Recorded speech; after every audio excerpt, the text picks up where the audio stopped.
하나님 말씀은 미가서 7장 1절부터 6절 말씀까지입니다. 제가 봉독하겠습니다. 재앙이로다 나여 나는 여름 실과를 딴 후와 포도를 거둔 후 같아서 먹을 송이가 없으며 내 마음에 사모하는 처음 익은 무화과가 없도다.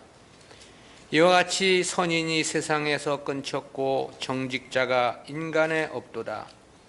무리가 다 피를 흘리려고 매복하며 각기 그물로 형제를 잡으려 하고 두 손으로 악을 부지런히 행하는도다. 그 군장과 재판자는 뇌물을 구하며 대인은 마음에 악한 사욕을 바라며 서로 연락을 취하니 그들의 가장 선한 자라도 가시 같고 가장 정직한 자라도 찔레 울타리보다 더하도다. 그들의 파수꾼들의 날 곧 그들의 형벌의 날이 임하였으니 이제는 그들이 요란하리로다. 너희는 이웃을 믿지 말며 친구를 의지하지 말며 내 품에 누운 여인에게라도 내 입의 문을 지킬지어다. 아들이 아비를 멸시하며 딸이 어미를 대적하며 며느리가 시어미를 대적하리니 사람의 원수가 곧 자기의 집안 사람이로다. 아멘.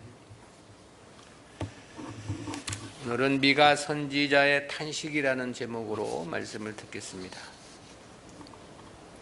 미가서는 전체가 미가의 세 편의 설교로 구성되어 있다고 그랬죠. 그 가운데 7장은 마지막 세 번째 설교이면서도 본서의 종결 부분입니다. 여기서는 먼저 하나님의 절대적인 의를 강조하며 선민들의 불의를 극명하게 대조시킵니다. 따라서 선민을 징계하시나 결론적으로는 영원한 구원과 승리를 베푸신다는 것이 세 번째 설교의 핵심 메시지입니다. 이와 같은 본장은 내용상 크게 세 부분으로 요약이 되는데요. 먼저 전반부인 1절부터 6절은 선민 전체의 타락에 대한 지적과 미가 선지자의 탄식을 보도한 내용입니다. 중반부 7절부터 13절은 선민의 타락에도 불구하고 하나님은 그 죄에 대해서는 반드시 심판하시되 다시 회복시켜 주사 택한 백성은 멸하지 않을 것에 대한 약속입니다. 끝으로 후반부는 14절부터 20절까지인데요. 여기서는 미가 선지자의 간구와 하나님의 구원을 확신하고 하나님을 찬양한 내용입니다.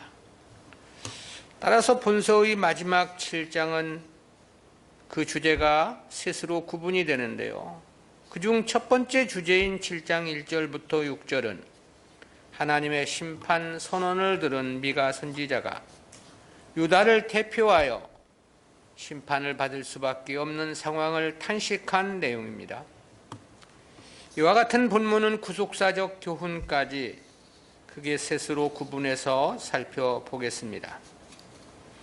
첫 번째는 심판을 초래한 유다의 타락에 대한 미가 선지자의 탄식입니다. 이에 대한 1절부터 4절 상반절까지는 내용을 8단락으로 세분을 해서 살펴보겠는데요. 첫 번째는 1절 상반절에서 재앙이로다 나여 그랬습니다. 이 1절은 재앙이로다라고 번역된 히브리어 알롤라이라는 단어로 시작이 됩니다. 이 단어는 구약 성경에서 본문과 욥기 10장 15절에서만 사용된 단어입니다. 이는 어떤 사람의 죄악에 대한 재앙이나 저주를 나타내는 데 사용되는 단어인데요. 이에 대해서는 70인역에서 슬프다라는 의미로 번역을 했습니다. 그리고 나여에 해당하는 히브리어 리라는 단어는 문자적으로 나에게라는 뜻인데요. 즉 하나님의 심판에 대한 탄식과 슬픔을 나타낸 겁니다. 그러면서도 나여라는 단어는 1인칭의 표현으로서 유다 백성들과 자신을 동일시한 것입니다. 즉 유다의 범죄를 자신의 범죄 때문에 당하게 되는 심판인 것처럼 그렇게 표현을 한 거죠. 미가는 이러한 표현을 통해서 하나님의 심판이 얼마나 큰 슬픔인가를 생생하게 나타내주고 있는 것입니다. 두 번째는 1절 중반절에서 나는 여름 실과를 딴 후와 포도를 거둔 후 같아서 먹을 송이가 없으며 그랬습니다. 이는 이미 추수가 끝나고 찌꺼기만 남은 포도나 무화과밭처럼 유다의 진정한 의인이 없다는 비유적인 표현입니다. 대부분의 영역분들은 여기서 나란 표현을 여름 실과와 포도를 따러 나간 사람으로 번역을 했는데요. 실과를 수확하러 나갔는데 거둘 실과가 없다는 뜻에서 해석을 한 겁니다. 근데 개역 개정편이나 표준새 번역 성경은 여기서의 나를 추수가 모두 이루어져 더 이상 수확할 것이 없는 열매 없는 밭으로 해석을 한 겁니다. 따라서 나는 가지만 앙상하게 남은 과일나무와 같다라고 이렇게 번역을 했습니다.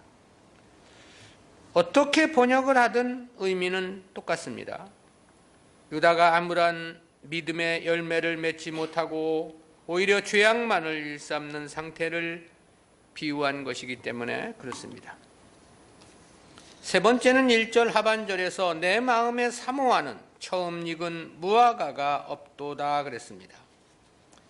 여기서도 나는 미가 선지자 자신을 가리키고 역시 자신을 유다 백성 전체와 동일시한 표현입니다. 그리고 나타내고자 하는 의미 역시 상반절과 동일합니다. 유다의 정의를 행하는 의인을 간절히 사모했지만 그런 사람이 없다는 안타까운 현실을 탄식한 내용입니다. 넷째는 2절 상반절에서 이와 같이 선인이 세상에서 끊겼고 정직자가 인간에 없도다 그랬습니다. 이는 1절의 비유를 보다 구체적으로 밝혀준 말씀입니다. 여기서 이 선인으로 번역된 히브리어 하시드라는 단어는 사무엘상 2장 9절에서는 거룩한 자들이라고 번역이 됐고 역대하 6장 41절에서는 주의 성도라고 번역되었습니다. 그리고 정직자로 번역된 히브리어 웨야사르라는 단어는 앞에서 언급된 거룩한 자들과 병행을 이룹니다. 따라서 이는 모두 교회 공동체 안에 참된 성도를 가리킨 표현인데요. 그런데 이런 성도가 인간에 없도다 그랬단 말이죠. 이에 해당하는 히브리어 아바드는 큰 환난이나 전쟁 등으로 사람이 죽임을 당하거나 몰살을 당하는 것 또는 파멸을 당하는 것을 나타내는 동사입니다. 이는 당시 유다 사회의 구조 자체가 경건한 자와 정직한 자가 발을 붙이고 살아갈 수 없게 되었고 실제로도 그와 같은 의인이 없다는 것을 지적한 말씀입니다. 다섯 번째는 2절 하반절에서 무리가 다 피를 흘리려고 매복하며 각기 그물로 형제를 잡으려고 하고 그랬죠. 이는 앞에 상반절과 동의적 대구를 이루어서 선한 사람이 자취를 감춘 유다의 부패와 타락상을 지적한 말씀입니다. 또한 본문에서도 무리가 다 피를 흘리려고 매복하며 라는 말씀과 각기 그물로 형제를 잡으려고 한 표현이 동의적 대구를 이루고 있습니다. 미가는 이를 통해서 유다의 심각한 폭력과 약탈이 난무하고 있음을 지적한 것인데요. 이러한 심각성은 여기서 표현된 각기라는 단어가 보다 명료하게 밝혀주고 있습니다. 이에 해당하는 히브리어 이시라는 단어는 본래 사람을 의미하는 명사입니다. 그러나 본문처럼 소위 분산적 용법으로 사용될 경우는 각기라는 뜻으로 번역을 합니다. 이 분산적 용법이란 집단적인 데서 특별히 그 하나하나를 강조하는 의미를 나타내고자 할 때 사용되는 표현 방식입니다. 저기는 사람들 모두가 하나같이라는 그런 뜻을 나타내는 용법입니다. 따라서 당시 유다에서의 이러한 악행은 모두가 똑같다는 것을 강조하고 있는 거죠. 모두가 자기 이익을 취하려는 데만 혈안이 되어 있음을 지적한 말씀인 것입니다. 여섯 번째는 3절 상반절에서 두 손으로 악을 부지런히 행하도다. 그 군장과 재판자는 뇌물을 구하며 그랬습니다. 이는 특별히 유대 사회 지도자들의 악행을 지적한 것입니다. 여기서 지목된 군장과 재판자는 정치와 군사적인 지도층 사람들을 가리킨 것이죠.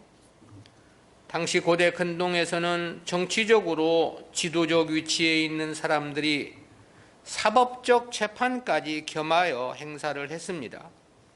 근데 저들은 재판을 공정하게 행사하지 않았다는 거죠. 자신의 유익을 위해 뇌물을 받았고 그 뇌물에 따라 판결을 했다고 지적하고 있는 것입니다. 이와 같이 사법적 정의가 무너지게 되면 그야말로 유전무죄, 무전유죄가 될 수밖에 없겠죠. 돈 많은 사람들은 어떤 죄를 짓는다 하더라도 처벌을 받지 않을 것이고요. 반대로 힘없고 가난한 사람들은 억울한 고통을 당할 수밖에 없는 것입니다. 일곱째는 3절 하반절에서 대인은 마음의 악한 사욕을 바라며 서로 연락을 취하니 그랬습니다. 여기서의 대인은 재판하는 자들에게 뇌물을 가져다주는 부자들을 가리킨 표현입니다. 근데 이들이 서로 연락을 취하니 그랬단 말이죠. 여기에 사용된 히브리어와의 아베투아라는 단어는 본문에서만 유일하게 사용된 희귀한 단어입니다. 문자적 의미는 서로 감싸다 혹은 서로 짜 맞추다라는 그런 뜻입니다. 오늘날의 표현을 빌려 말한다면 정경유착의 한 단면이라고 말할 수도 있겠습니다. 이들의 이러한 야합이 불의와 부정의 악순환의 구조를 구축하게 되고 유다 사회를 구조적인 악에 빠지게 했다, 그런 뜻인 거죠. 여덟 번째는 4절 상반절에서 그들의 가장 선한 자라도 가시 같고 가장 정직한 자라도 찔레 울타리보다 더하도다 그랬습니다. 이는 당시 유다 사회의 도덕적 수준을 보여주는 구절인데요. 당시 유다의 영적 도덕적 타락은 한두 사람이나 일부 계층에 국한된 것이 아니었습니다. 사회 전체에 만연된 것이었다는 거죠. 이를 표현하기 위해서 가장 선한 자라도 가시 같고 그랬던 거죠. 또 가장 정직한 자라도 찔레 울타리보다 더하도다 그랬습니다. 여기서 이 가시로 번역된 히브리어 케테크나 찔레 울타리로 번역된 민메수카라는 단어는 모두가 구약 성경에서 단 한 번밖에 사용되지 않은 단어입니다. 그러나 가시는 들장미를 가리키는 것으로 보이고 찔레 울타리 역시 가시 울타리를 의미한 표현이죠. 그리고 이 두 가지의 상징은 사람들에게 고통과 큰 상처를 준다는 의미에서 사용이 된 겁니다. 선민 사회에서 가장 선하고 정직하다고 평가받는 사람들조차도 이처럼 사람을 괴롭히고 고통을 가져다 주었다는 의미인 거죠. 그러니 그 사회가 얼마나 완악한가를 말해주기에 충분합니다. 때문에 예레미야는 예루살렘의 공의를 행하며 진리를 구하는 자가 단 한 사람이 없다고 탄식한 바 있죠. 그야말로 선민이란 이름이 부끄러울 정도로 썩어 빠진 사회였다는 생각을 갖게 합니다. 두 번째로 도래할 심판의 핵심 양상입니다. 압달락은 유다 사회의 죄악상에 대한 미가 선지자의 탄식이었고요. 이어진 분달락은 그러기에 임할 수밖에 없는 하나님의 심판을 경고한 메시지입니다. 이 부분은 넷으로 구분해서 살펴보겠는데요. 첫 번째는 4절 하반절에서 그들의 파수꾼들의 날 곧 그들의 형벌의 날이 임하였으니 이제는 그들이 요란하리로다 그랬습니다. 여기서의 이 파수꾼은 성의 막루에서 적군의 침입 여부를 살피는 역할을 하는 자들을 말하는 거죠. 따라서 파수꾼의 경성함은 곧 그 사회의 안전과 직결이 됩니다. 그러나 이 같은 파수꾼의 역할을 해야 할 유다의 지도자들이나 선지자들이 오히려 죄악을 일삼고 있었다는 거죠. 그러므로 유다 사회 전체가 타락의 구렁텅이로 빠져들고 말았던 것입니다. 때문에 하나님의 심판의 날을 파수꾼들의 날, 곧 그들의 형벌의 날이라고 표현을 한 겁니다. 근데 이 심판의 날을 미래형으로 말하지 않고 임하였으니라고 완료형의 단어를 사용했습니다. 이는 예언적 완료형으로서 반드시 그날이 올 것임을 강조함인 거죠. 그리고 문장의 끝에서 요란하리로다라고 했는데 이에 해당하는 히브리어 티오의 메부카탐이라는 단어는 혼란이 일어날 것이다 라는 그런 뜻입니다. 큰 재앙이나 전쟁으로 인하여 무질서와 큰 혼란에 봉착할 것이라는 상황 묘사인 거죠. 실제 유다가 바벨론에 의해 멸망하고 포로로 끌려가게 되면 심히 혼란스럽고 당혹스러운 상황이었을 것이 분명해 보이죠. 죄악의 결국은 정도의 상태 차이는 있지만 누구에게나 이와 같을 수밖에 없습니다. 하나님의 공의는 누구에게나 완전하며 절대적이기 때문에 그렇습니다. 두 번째는 5절에서 너희는 이웃을 믿지 말며 친구를 의지하지 말며 내 품에 누운 여인에게라도 내 입의 문을 지킬지어다 그랬습니다. 이 역시 심판에 대한 계속적인 설명입니다. 선민 공동체의 붕괴를 이웃이나 친구는 물론 부부간에도 신뢰할 수 없는 상황으로 묘사를 한 거죠. 선민 사회가 탐욕의 늪에 빠져서 서로 속이고 모함하며 착취하는 악한 공동체가 되었기에 발생하는 비극이라고 말할 수 있겠습니다. 우리 속담에는 이웃 사촌이라는 말이 있지 않습니까? 멀리 떨어져서 사는 혈연보다 이웃이 더 가깝고 더 사랑을 나누며 사는 사이라는 그런 뜻이죠. 그리고 친구는 이웃보다도 더 가까운 사이라고 말할 수 있겠습니다. 혈연 간에도 하지 못할 말을 친구 사이에는 흉어물이 없고 못할 말이 없기 때문에 그렇죠. 근데 그보다도 가족은 더욱더 가까운 사이입니다. 그것도 품에 누운 여인이라고 그랬습니다. 부부는 일심동체라는 말이 있지 않습니까? 그만큼 더 가까울 수밖에 없는 사이를 가리킨 거죠. 그런데 그렇게 가까운 사이임에도 속내를 털어놓을 수 없는 불신사회가 되었음을 말씀하고 있는 겁니다. 그리고 이것이 자신들이 자초한 것이기도 하지만 한편으로는 하나님의 심판의 결과라는 의미도 함유되어 있는 거죠. 따라서 이는 극도의 혼란상을 나타내며 사실상 그 사회의 완전한 붕괴를 의미합니다. 이웃이나 친구나 가족 간에도 믿을 수 없는 사회라면 그보다 더 불행한 사회는 없을 것이기 때문에 그런 거죠. 셋째는 6절 상반절에서 아들이 아비를 멸시하며 딸이 어미를 대적하며 며느리가 시어미를 대적하리니 그랬습니다. 본문은 개역 성경에서는 번역되지 않았지만 왜냐하면이라는 이유를 나타내는 접속사 키라는 단어로 시작을 합니다. 앞절은 이웃이나 친구나 부부간에도 서로 믿지 말 것을 말씀한 내용이었죠. 그러니까 이 본문은 왜 이웃이나 가족 간에도 서로 불신하는 것인지를 설명해 주고 있는 내용인 것입니다. 그 이유를 단적으로 표현하면 서로를 멸시하고 대적하여 원수가 될 것이기 때문이라는 그런 뜻인데요. 아들은 아버지를 존중하며 순종함이 가정의 가장 기본이 되는 윤리입니다. 그런데 아들이 아비를 멸시한다 그랬습니다. 이에 해당하는 히브리어 메나벨이라는 단어는 바보로 여기다, 경멸하다, 가치없게 여긴다라는 뜻입니다.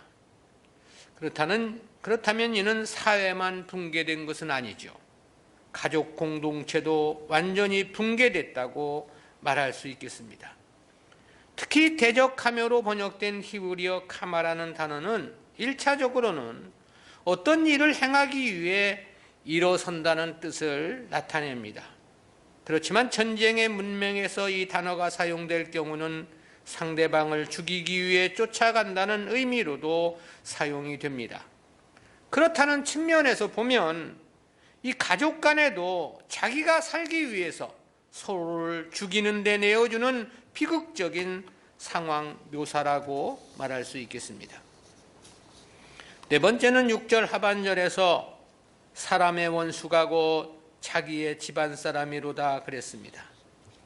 이는 앞단락에서 제시된 문제의 최종적 결론입니다. 가족이 원수가 된다는 이런 표현은 당시 유다 사회가 얼마나 타락했는가를 적나라하게 보여줍니다.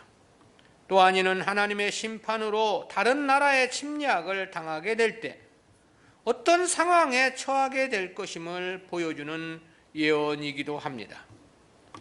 유다가 바벨론에 멸망할 때는 자비한 부녀가 자식을 삶아먹는 비극적인 상황이라고 그랬죠.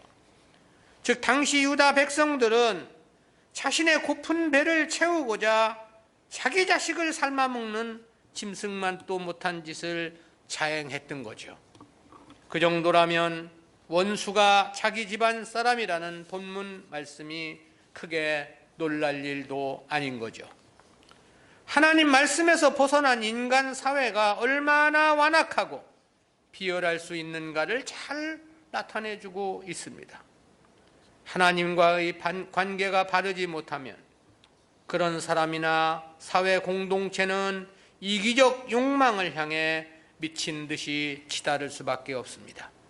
그리고 그 끝은 가장 절친하고 자기 몸처럼 아끼고 사랑해야 할 가족 관계마저도 원수 관계처럼 변질시켜 버리고 마는 것이죠.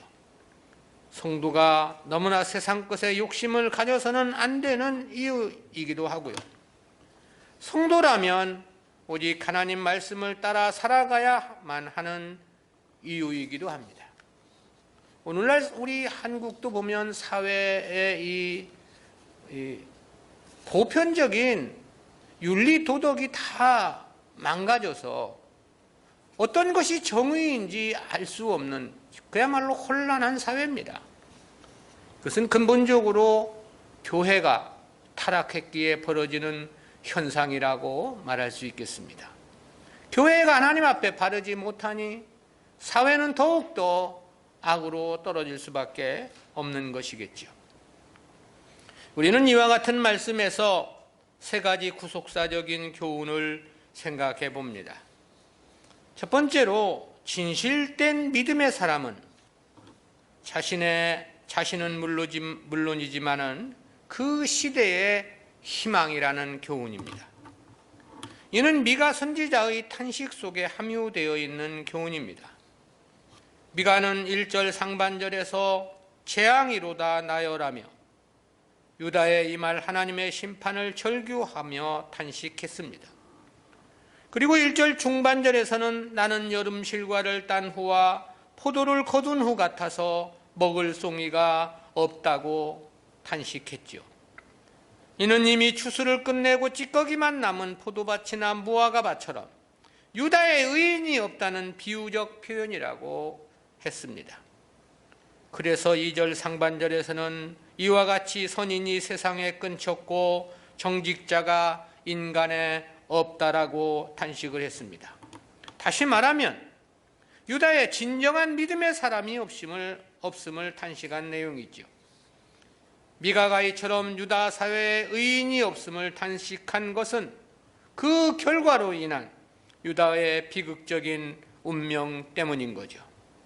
믿음의 사람이 없다는 것은 그 사회가 하나님과의 관계가 단절되었다는 것을 의미합니다. 그리고 그것은 역시 죄악으로 점철될 수밖에 없는 사회임을 의미하는 거죠.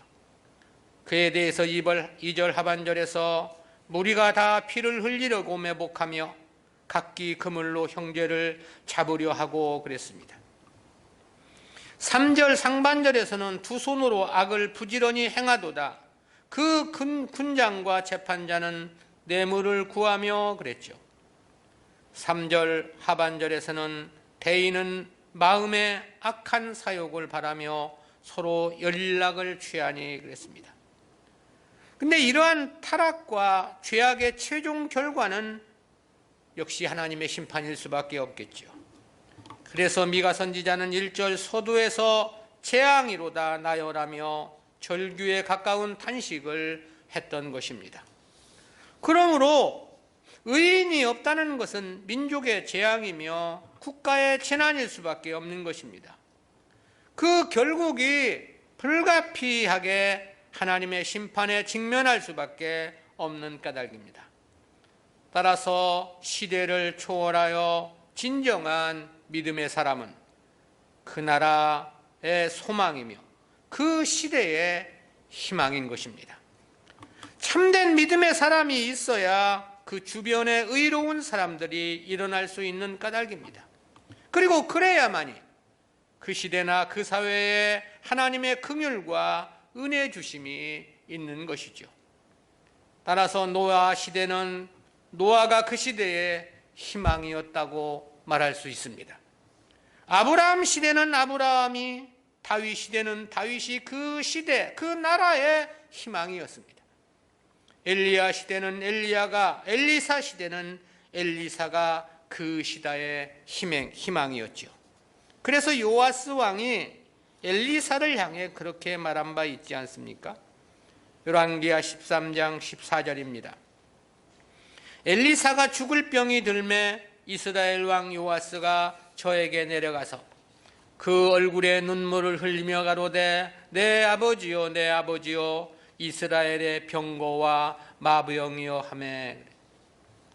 엘리사 한 사람이 당시 이스라엘의 국방이었다는 그런 뜻입니다. 우리가 참된 신앙을 가볍게 취급해서는 안 되는 이유입니다. 진정한 믿음의 한 사람의 가치를 심히 존중히 여겨야만 하는 이유입니다. 그것은 시대를 초월해서 민족이든 국가든 가족이든 그 사람이 그 시대의 희망이기 때문에 그렇습니다. 하나님은 바로 그런 사람을 소중히 여기시고 그런 사람들을 통해서 하나님의 역사를 펼쳐 가시는 것이기 때문에 그런 것이죠. 그 한 사람, 그가 곧 우리는 나이기를 소원해야 합니다. 두 번째는 교회라 해서 다 교회는 아니라는 교훈입니다. 그것은 타락한 선민 공동체 유다를 통해서 깨닫게 되는 교훈입니다. 당시 유다 사회는 선민 공동체였지요. 한마디로 국가 교회 공동체였던 것입니다. 그래서 앞장 6장 6절에서는 내가 무엇을 가지고 여호와 앞에 나아가며 높으신 하나님께 경배할까? 내가 번제물 1년 된 송아지를 가지고 그 앞에 나아갈까 그랬습니다. 그리고 6장 7절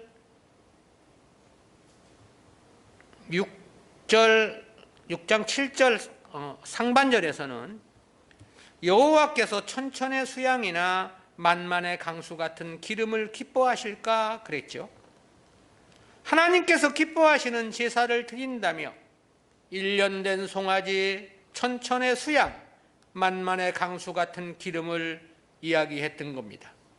그런데 6장 10절에서는 그런 그들이 에바를 작게 하여 백성들의 것을 착취했다고 말했죠. 또 부정한 저울로 자신들의 유익을 도모했다고 지적을 했습니다. 그래서 본문 1절에서는 이미 추수를 끝내고 찌꺼기만 남은 포도나 무화과밭처럼 유다의 진정한 의인, 믿음의 사람이 없다고 탄식을 했던 거죠. 2절 상반절에서는 선인이 세상에서 끊쳤고 정직자가 인간에 없다고 탄식했습니다. 2절 하반절에서는 도리어 무리가 다 피를 흘리려고 매복하며 각기 그 그물로 형제를 잡으려 하고 그랬죠. 3절 상반절에서는 두 손으로 악을 부지런히 행하도다. 그 군장과 재판자는 뇌물을 구하며 그랬습니다. 한마디로 교회는 교회였는데 실제 교회는 아니었다. 그런 선언이죠. 때문에 하나님은 저들에게 심판을 선포하고 계신 거죠. 무슨 뜻이냐면 이 교회라 해서 다 교회는 아니라는 것입니다. 이러한 현상은 주님 당시의 교회도 마찬가지였습니다. 그래서 주님은 그렇게 말씀하신 바 있죠. 마태복음 23장 13절입니다. 화 있을 진저 외식하는 서기관들과 바리새인들이여, 너희는 천국 문을 사람들 앞에서 닫고 너희도 들어가지 않고 들어가려 하는 자도 들어가지 못하게 하는도다. 이어서 그렇게 말씀하십니다. 23장 15절입니다. 화 있을 진저 외식하는 서기관들과 바리새인들이여, 너희는 교인 하나를 얻기 위하여 바다와 육지를 두루 다니다가 생기면 너희보다 배나 더 지옥 자식이 되게 하는도다. 당시 예루살렘 교회가 아니었음을 지적한 말씀이잖아요. 때문에 마태복음 21장 13절에서는 그 시대의 교회를 강도의 구렬이라고 정죄하시기도 했지요. 그것은 오늘날 교회도 다르지 않습니다. 때문에 주님은 그런 말씀을 하신 바 있습니다. 마태복음 7장 15절입니다. 거짓 선지자들을 삼가라. 양의 옷을 입고 너희에게 나아오니 속에는 노략질하는 일이라. 또 그렇게 말씀했습니다. 마태복음 24장 24절입니다. 거짓 그리스도들과 거짓 선지자들이 일어나 큰 표적과 기사를 보여 할 수만 있으면 택하신 자들도 미혹하게 하리라. 요한 사도는 그렇게 경계한 바 있습니다. 요한일서 4장 1절입니다. 사랑하는 자들아, 영을 다 믿지 말고 오직 영들이 하나님께 속하였나 시험하라. 많은 거짓 선지자가 세상에 나왔습니다. 지난주 수도관이 터져가지고 교회 공사를 했는데 공사하는 분이 나보고 그래요. 목사님, 기도 많이 하셨죠? 목사님이 빨리 이것을 찾도록 기도를 많이 하셨기 때문에 이 터진 데를 금방 찾았다는 거예요. 한국의 교회의 현상이, 일반적인 교회의 양태가 바로 이와 같다는 거죠. 그가 하나님을 믿는 사람인지 안 믿는 사람인지 나는 모르겠는데요. 아니, 하나님을 믿는다는 게 우물 터지면, 수도 터지면 그거 빨리 찾게 해달라고 기도하는 게 신앙입니까? 이건 저야말로 억장이 무너지는 일이 아닐 수가 없습니다. 교회가 교회일 수 없는 거예요. 근데 이것이 보편화되어 가지고 그냥 스스럼 없이 얘기하는 거죠. 이게 한국 교회만의 현상이냐? 그렇지 않습니다. 전 세계의 현상이 그런 것이죠. 그야말로 남은 자가 없는 시대입니다. 우리가 정말 바르게 깨닫고 바르게 믿어야 한다는 생각을 갖습니다. 교회를 교회로 다 보아서는 안 되는 이유입니다. 특히 오늘 우리 시대는 더욱더 그럴 수밖에 없는 이유가 있죠. 왜냐하면 택한 백성들이 거의 다 구원을 받고 이제 남은 자가 없기 때문에 그렇습니다. 그러기에 오늘날은 바른 교회 하나가 그야말로 소중한 시대입니다.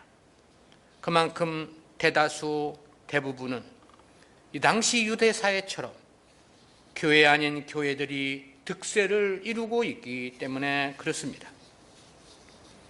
세 번째는 성도는 선한 일에 열심이어야 한다는 교훈입니다.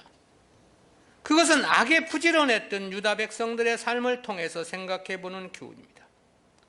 이에 대해서 미가 선지자는 3절 상반절에서 두 손으로 악을 부지런히 행하도다 그랬죠. 여기서 이 부지런히 행하도다에 해당하는 히브리어 야타브라는 단어는 만족하다, 최선이다, 부지런하다라는 의미의 연계형 동사입니다. 악을 행하는 데 만족할 만큼 최선을 다한다는 그런 뜻인데요. 그런데 이러한 악행은 상대적 측면에서 보면 선한 일을 행치 않기에 벌어지는 현상이라고 말할 수 있겠습니다. 사람은 본래 지극히 유한된 존재이죠.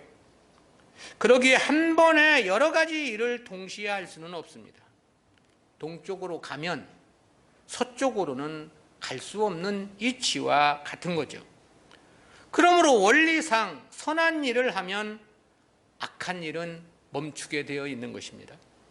반대로 악한 일을 하게 되면 선한 일은 할 수 없는 것이 되겠죠. 사람은 누구나 타락한 아담의 영향을 받아 태어날 때부터 죄에 오염된 성질과 성분을 가지고 있습니다. 때문에 하나님의 뜻을 따르고 순종하는 일에 열심하지 않으면 사람은 결국 하나님의 뜻에서 어긋난 인생을 살아갈 수밖에 없는 것입니다. 우리 안에 이 죄악의 근성은 우리가 이기려 한다 해서 그렇게 쉽게 이겨지는 것이 아닙니다. 이를 이기는 방법은 오직 하나, 선을 행하는 것뿐이다라는 것입니다. 주님은 마태복음 6장 24절에서 하나님과 재물을 겸하여 섬길 수 없다고 말씀하셨죠. 그렇지만 성도가 재물에 대한 욕심을 자기에게서 끊어낸다고 하는 것이 그야말로 쉬운 일이 아니죠. 거의 불가능에 가까운 영역이라고 말할 수 있겠습니다. 그러기에 이를 해결하는 방법은 보다 열심히 하나님을 섬기는 방법뿐이다라는 것입니다. 바울은 갈라디아서 5장 17절에서 육체의 소욕은 성령을 거스리고 성령은 육체를 거스린다고 그랬습니다. 근데 성도가 육체의 소욕을 자신에게서 거두어낸다고 하는 것 역시 거의 불가능에 가까운 일이죠. 그러기에 이를 스스로의 의지로는 물리치기 어렵다라는 건데요. 이를 해결하는 방법은 부지런히 진리를 쫓고 순종하는 삶인 것입니다. 왜냐하면 성령은 육체의 소욕을 거스르기 때문에 그렇습니다. 이유가 어디에 있든 주님 일에 게으른 사람이 믿음의 성공을 이룰 수는 없는 것입니다. 까닭이 무엇이든 교회 봉사를 하지 않는 사람이 하나님 사랑을 받을 수는 없는 것입니다. 핑계 없는 무덤 없다는 말처럼 천 가지 만 가지 타당한 이유가 있다 하더라도 마찬가지입니다. 지혜서인 잠언서에서는 그런 말씀을 했습니다. 잠언 22장 13절입니다.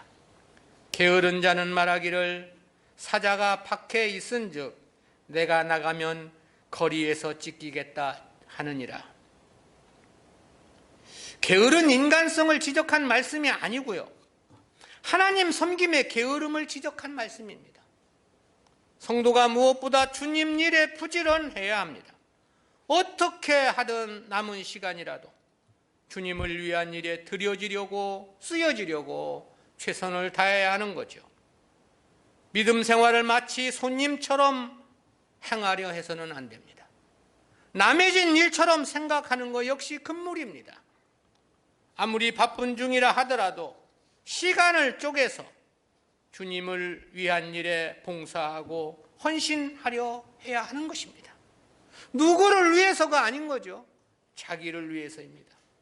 이것이 곧 믿음의 승리를 위한 최선의 길이고 또한 유일한 길이기 때문에 그렇습니다. 선을 행치 않으면 반드시 불의한 삶을 살아갈 수밖에 없는 것이 인간의 본성이기 때문에 그렇습니다. 육체의 소욕은 성령을 거스르고 성령은 육체를 거스르기 때문에 그런 것이죠. 그리고 또 내 마음은 내 보물이 있는 곳에 있다고 말씀을 하셨습니다. 우리 마음이 하나님 섬김을 보물로 생각하면 그 모든 생각은 다 거기에 집중되게 되어 있고, 우리 마음이 그저 세상에서 어떻게 하면 자기 삶을 그저 살아가는가에 집중하면 역시 보물이 거기에 있으니까 마음은 그쪽을 향할 수밖에 없는 거죠. 우리가 보다 우리의 마음을 하나님께 기울여야 하고 보다 주님 섬기는 일에 열심을 다하고자 최선을 다해야 하는 이유입니다. 육체의 소욕은 성령을 거스리고 성령은 육체를 거스리는 원리이기 때문에 그렇습니다. 기도합니다. 사랑의 하나님, 은혜를 감사합니다. 오늘도 거룩한 주님의 날 저희들을 거룩한 성도의 반열에 세워주시고 하나님 앞에 예배드릴 수 있는 귀한 은총 허락해 주심 진실로 진실로 감사합니다. 진실한 믿음의 한 사람은 그가 곧 가정은 물론이거니와 그 시대의 희망이라는 사실을 말씀 속에서 헤아려 보았습니다. 그리고 역시 교회라 해서 다 교회는 아니라는 교훈도 이스라엘의 역사를 통해서 깨닫게 해주심 감사합니다. 무엇보다 성도는 선한 역사에 열심이어야 한다는 교훈 깨닫게 해주심도 진실로 감사합니다. 보다 더 하나님의 나라 영광의 그 삶에